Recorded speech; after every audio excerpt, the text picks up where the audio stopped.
Jangan lupa like, share, subscribe, dan nyalain loncengnya biar kalian gak ketinggalan info seru dari Ma'had.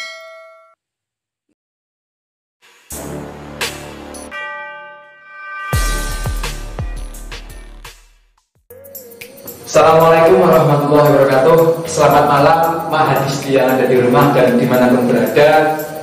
Alhamdulillah Madrasah Jamiah telah selesai melakukan kegiatan yang dinamakan atau yang disebut dengan praktikum keagamaan dengan tema praktikum keagamaan sebagai bekal mahasiswa menghidupkan sendi agama dalam kehidupan sosial kemasyarakatan. Nah, setelah acara biasanya kita mengadakan wawancara terhadap ketua panitia atau yang disebut sebagai ketupat acara kegiatan. Nah, sebelum kami masuk ke bagian wawancara terhadap ketupatnya, izinkan saya memperkenalkan diri. Bismillahirrahmanirrahim. Nama saya Muhammad Ilham dari Demak dan sekarang ditanggung jawabi sebagai anggota Divisi Humas dan Web tahun 2021 di Madrasah Jamiah IAIN Salatiga. Nah, langsung saja kita panggil ketupat kali ini atau narasumber ketupat kali ini untuk kita wawancarai pada malam hari ini. Kepada Mas Rizky Ali Sabani, waktu dan tempat, monggo masuk ke kursi panas.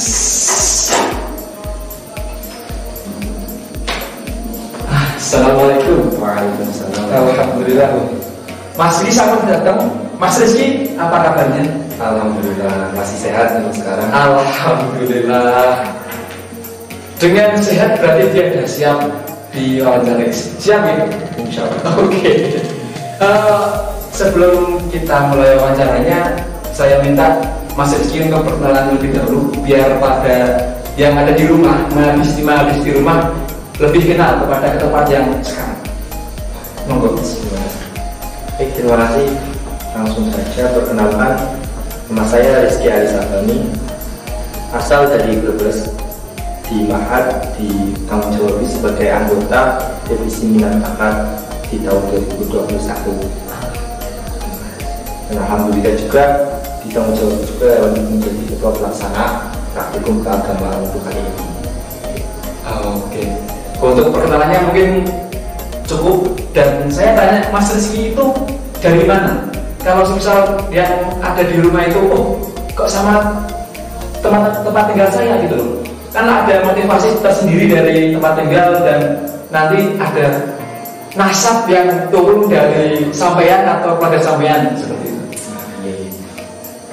Alhamdulillah saya lahir di Brebes dan tempat tinggal juga masih di Brebes karena masih ikut orang tua. Oh iya, tetap di Brebes. Jadi untuk macam yang di Brebes, misal kenal saya ya di kolom aja. Oke, siap. Untuk yang di Brebes, silakan beri nomor di bawah ini. Kalau ada tadi. Nah, kemudian langsung saja kita mulai wawancaranya. Mungkin ini lebih ke apa ya? Santai santai tapi serius gitu lah. Bisa kita ya? Insya Allah siap. Yang pertama, pertanyaan pertama kepada ketupat yaitu untuk praktikum keagamaan apa saja sih yang telah dilakukan demi acara praktikum keagamaan kali ini berjalan dengan lancar? Baik, terima kasih. Kalau pertanyaannya tentang apa saja yang telah dilakukan berarti lebih menuju ke panitia ya. Jadi untuk BPH kegiatan sendiri alhamdulillah sudah merancang sejak mungkin 2 bulan yang lalu untuk susunan kepanitiaan. Namun untuk persiapannya kita hanya menggunakan 1 bulan karena beberapa kegiatan yang lalu mengharuskan kita untuk hanya sedikit lah mempersiapkannya. Jadi ya hanya itu untuk 4 minggu kita rapat dan 1 minggu kita persiapan entah itu dari dekorasi ruangan, dari persiapan Zoom, menyewa tentang peralatan yang dibutuhkan, tentang katanya kan beli ini juga. Pengennya kan beli ini, tapi untuk dana alhamdulillah belum mencukupi, mungkin nanti depannya juga. Amin ya Allah. Allah ya Rabbal Alamin. Yang sudah dipersiapkan ya seperti itu. Alhamdulillah juga dari beberapa sih sangat antusias gitu Mas, karena kan praktikum kan, wah ini di bulan puasa kegiatannya praktikum, outputnya itu insya Allah kan banyak sekali gitu. Jadi ya antusias di grup-grup masing-masing, ketika rapat juga banyak perdebatan yang sengit antara satu sisi dan sisi yang lain biar menyukseskan kegiatan 2 hari yang lalu. Alhamdulillah. Menurut saya ketika saya mengikuti kegiatannya itu yang paling berat dan paling banyak geraknya itu kayak di sisi perkab. Soalnya dari sebelum hari H itu dia mempersiapkan, hari H ikut acara, dan setelah kegiatan itu dia juga langsung muter-muter kaki.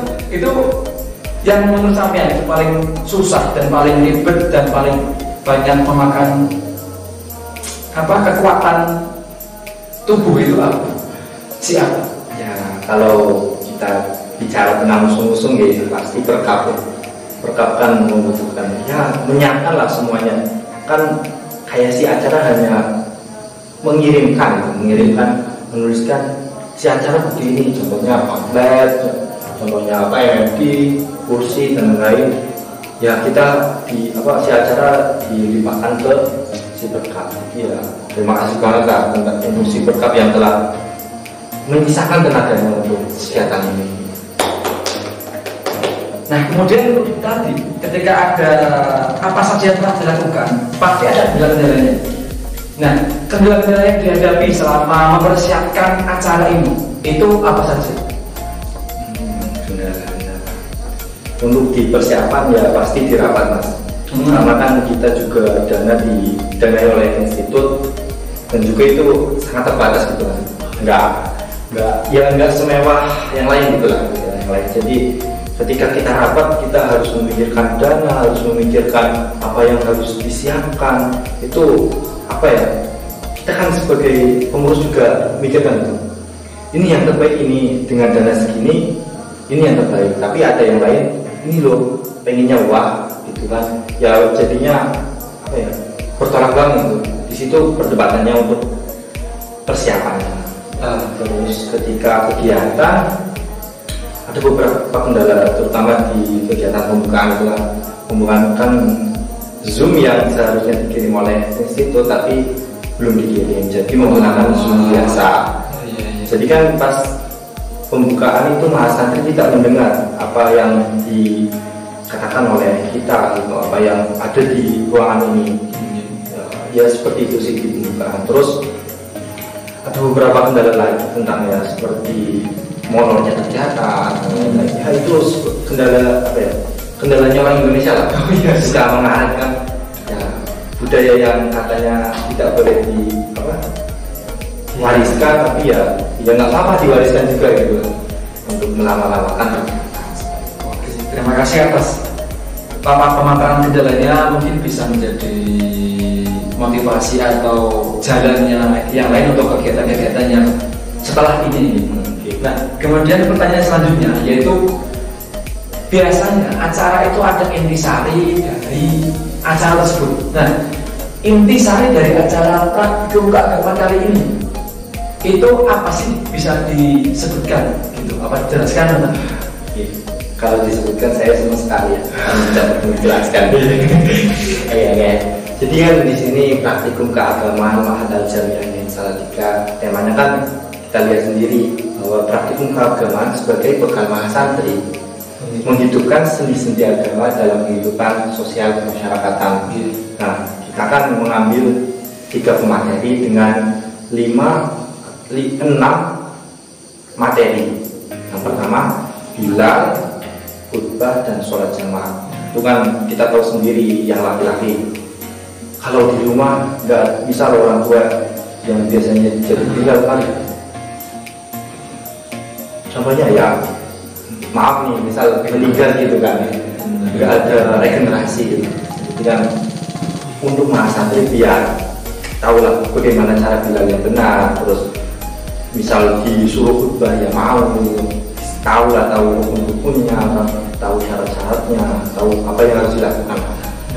Sholat jamaah ya kita sebagai perantau, sebagai perantau ya, contoh saja saya kalau dari Brebes sampai sini kan lebih dari 250 km. Wow, itu kan jauh kan, apalagi pakai motor kan capek kan. Mas. Itu kan pasti apa pegel linu apa, terus kita harus memikirkan ini sholatnya di jamaah gimana. Oh nggak bisa sholat jamaah, aku bisanya sholat fardu. Kan kita kan harus mengerti sholat jamaah itu juga gitu. Karena banyak juga yang dari luar negeri lah, negerinya kan cuma salah 3 ya lain Pak. Oke, siap. Terus di hari kedua ada materi tentang fikih wanita dan kita serta yang terakhir kesehatan umum. Di fikih wanita kita menekankan tentang haid karena ya, kita tahu sendiri yang sudah dibilang oleh Gus Bil dan bahwa di akhir zaman kan wanita-wanita itu menyepelekan itu tentang haid, kayak membersihkan ketika ya biasanya 6 hari baru dibersihkan. Itu kan sholat-sholatnya yang lalu nanti kotornya malah lebih berat ya kan, bisa dijelaskan oleh Gus Bil. Nah kita juga ya biar yang laki-laki gitu seperti sampean toh kan insya Allah sudah siap ya. Nah, itu kan untuk pembelajaran kita itu gimana sih cara pelapangannya, cara menghibah wanita, dan lain-lain. Terus yang terakhir kan ada materi kesehatan umum dari Ibu Rica selaku dokter di Puskesmas Kalicacing. Kita tahu sendiri kita masih ada di masa pandemi COVID-19 yang masih mewabah.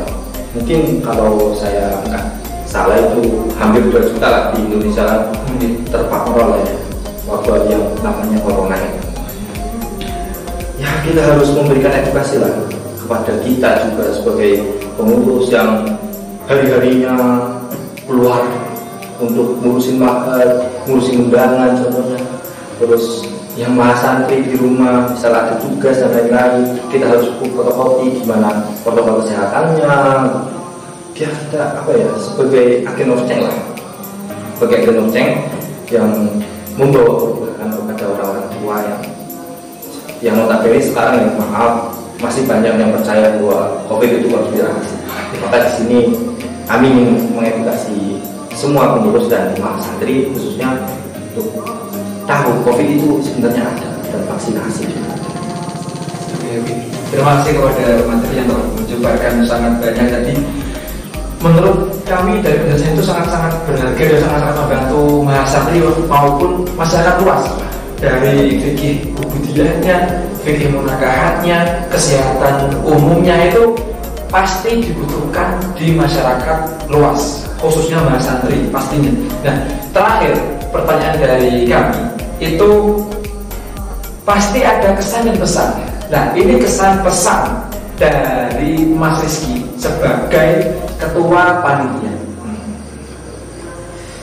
Kesan berarti perasaan kita ya. Oke. Alhamdulillah karena saya lebih suka dengan esensi ya, dengan nilai yang terkandung itu. Jadi saya menikmati menjadi ketua panitia praktikum karena saya melihat ke depan bahwa praktikum itu outputnya sangat besar untuk kita. Ya, contohnya yang kayak saya tadi jelaskan, praktikum itu sangat besar esensinya. Jadi saya merasa ketika saya ada kendala ya sudah diam saja dulu, tentang ya nggak perlu ngomong dulu lah, kita pikirkan apa yang harus dilakukan terbaiknya. Kesannya jadi ya biasa aja, malah terkesan menyenangkan gitu loh di pikiran, di insya Allah hati saya juga gitu. Lebih buat fun saja ya, lebih buat fun karena aku karena praktikum itu saya lebih dari dulu emang kalau disuruh jadi uangnya ya praktikum aja. Esensinya itulah, esensi praktikum itu gede banget untuk kita semua. Siap. Lanjut ke pesannya. Oh iya, pesan. Ini pesan untuk siapa ya? Pesan kepada mahasiswa ya, maupun santri, pengurus dan masyarakat umum pasti nanti akan melihatnya. Mungkin nggak melihat. Oh siap. Karena ini era disrupsi ya. Pastinya. Pesan untuk mahasiswa, namanya mahasiswa. Pesannya ya seperti yang tadi sore saya katakan di closing statement, praktikum keagamaan itu esensinya sangat besar untuk kita. Mulai dari bila, khutbah, sholat jamaah itu nilainya itu tidak terkira untuk kita. Dan sebagai apa ya, generasi yang akan datang, yang akan memimpin negeri ini atau skala kecil itu desa lingkungan. Ya kita harus tahu harus apa yang kita harus lakukan. Kita harus membekali diri kita dengan soft skill, dengan hard skill. Soft skillnya contohnya kayak bila, khutbah, terus nanti pemberian edukasi tentang sholat jamaah, terus ada fikih wanita. Masa kita menikah, istri kita nggak tahu tentang kita nggak tahu kan, nanti wah kita cerai aja mas gitu kan ya. Dan sama yang terakhir kan itu kesehatan umum saya tekankan sangat lah, bahwa di masa pandemi kan kita juga pengen kuliah offline kok ya, pengen kegiatan offline, makanya jagalah sehat, tetap patuhi protokol kesehatan, tetap patuhi juga, tetap gunakan 3M ya seperti itulah. Jadi kita sebagai mahasiswa juga mengerti yang namanya Tridharma perguruan tinggi, yang salah satunya pengabdian masyarakat. Dengan praktikum, insya Allah ketika santri atau pengurus mendengarkan atau kan kita kan punya tugas resum itu, biar mahasantri ketika ditanya oleh orang tua, kamu dapat apa tadi, bisa menjelaskan. Karena ketika kita menulis, jadi kita akan ada di pikiran sebagai kita lanjut kita kembali ke Tridharma tadi kan, pengabdian masyarakat.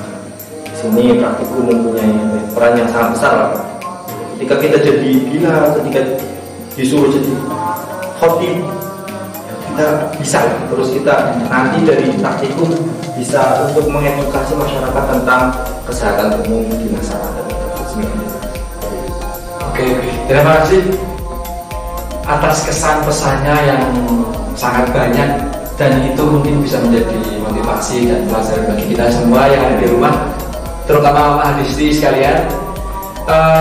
Untuk wawancara kali ini semoga bermanfaat dan bisa menjadi tolak ukur ke beberapa acara ataupun pandangan kita untuk melakukan sesuatu yang kita perlukan. Dari saya sebagai yang menanyai dan Mas Rizky yang menjadi narasumber kali ini, meminta maaf jika ada kesalahan dan kekurangan yang ada, dan semua kebenaran dan kelebihan itu datang dari Allah Subhanahu wa Ta'ala. Kita akhiri, wallahul muwaffiq ila aqwamit thoriq. Wassalamualaikum warahmatullahi wabarakatuh.